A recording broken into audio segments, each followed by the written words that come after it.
Менді көрермендер міне мантоварка арқылы және духовка арқылы пісетін керемет қатырлақ нанды айтатын болам сіздерге.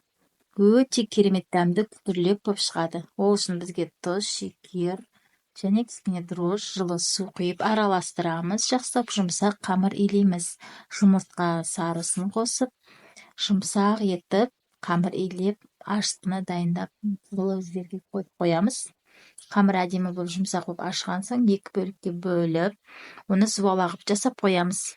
Бір 5-10 минут тұрған соң ол тағы көтеріледі, әдемі болып көтеріледі де, біз оны әдемі форма жасаймыз. Ортасын басып, сосын шанышқымен басып, және оны осылай қайнап тұрған суға 5-10 минут қана жылы жерде шамалы көтеріңкіреп ісіріп пісіреміз. Сосын 10 минуттан соң оны біз әдемі жұмыртқа сарысын жағып, күнжіт сеуіп, духовкаға қоямыз. Духовкада бір 25-20 минуттай пісіп шығады. Өте дәмді, жасап көріңіздер. Міне әдемі қытырлақ дәмді нан шықты. Жасап көріңіздер.